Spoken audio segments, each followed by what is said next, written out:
निश्चित रूप से सबसे पहले तो मीडिया के तमाम बंधुओं को हमारी ओर से बहुत बहुत जोहार है। देखिए, आज का विषय बहुत ही गंभीर है।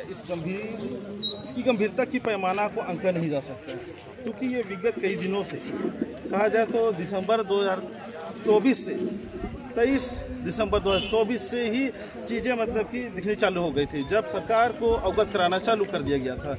सरना समुदाय के माध्यम से विभिन्न आदिवासी संगठनों ने संयुक्त रूप से सरकार को अवगत कराने की कोशिश किया गया कि एलटी कंस्ट्रक्शन कंपनी नाजायज ढंग से आदिवासियों को धोखे में रखते हुए वो हमारी जो एंट्रेंस है मुख्य शरण स्थल, जो हमारे पूरे देश में केंद्रीय शरण स्थल के नाम से जाना जाता है, ये हमारा आस्था का केंद्र है। यहाँ सरूल के समय में लाखों लाख की संख्या में लोग उमड़ते हैं, पूजा अर्चना के लिए आते हैं। तो ऐसे स्थिति में यहाँ पर जिस प्रकार से जो एकदम अंधेरे में रखते हुए यहाँ पर एकदम रातों रात जिस प्रकार से एलटी कंस्ट्रक्शन कंपनी काम कर रही है, तो उसका विरोध किया गया।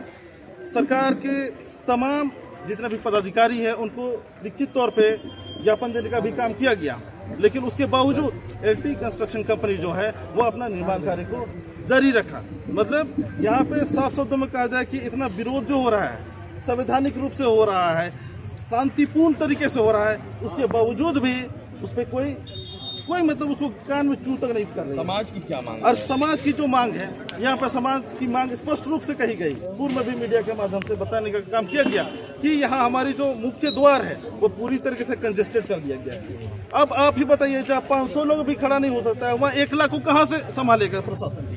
क्योंकि विधि व्यवस्था का जो चीज है, जो सरूल के समय में स्पष्ट रूप से कहा जाता है कि पूरा रांची में ध्वस्त रहता है, जिसको प्रशासन और संभाल ही नहीं पाता है। ऐसे स्थिति में यहाँ पर जिस प्रकार से 12-13 फीट का रोड बना दिया गया है, 12-13 फीट में प्रशासन बताए, यहाँ के सरकारी तंत्र बताए, और यहाँ पे जो निर्माण कर रही है एलटी कंस्ट्रक्शन, जो एलटी फैल्टी जो है, उसको बताना चाहिए कि आदिवासी समाज कैसे यहाँ पर मतलब कि पूजा अर्चना के लिए आएगा, उसको बताना चाहिए। क्योंकि बार बार आप लोग के चैनल के माध्यम से, मीडिया के माध्यम से बताने का काम किया जा रहा है, उनको कहा भी जा रहा है, अब रोका भी गया था कि आप तब तक काम नहीं करें जब तक आप इस जो कंजेस्टेड कर दिए हमारे एंट्रेंस को तो फ्री नहीं कर दे। इस पर राज्य के जो जनजाति कल्याण मंत्री है आदरणीय चमला निंदा जी भी यहाँ पर औचक निरीक्षण के लिए पहुंचे। उन्होंने भी कड़े शब्दों में कहा था कि यहाँ पर हमारी सरना धर्मावलंबी की आस्था के साथ आप खिलवाड़ नहीं कर सकते।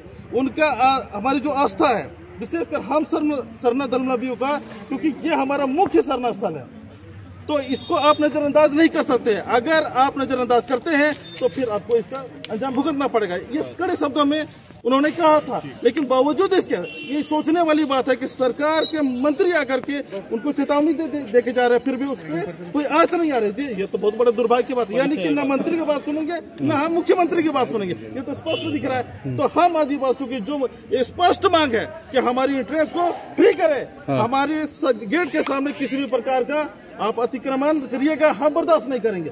यदि अगर आपको कुछ भी करना है, या तो आप ऊपर फ्लाईओवर को लेके जाइए, अन्यथा आप यहाँ से नीचे से फ्लाईओवर हटाइए। परिचय दे दीजिए। सोनू खलखो, समाज सेवी रांची।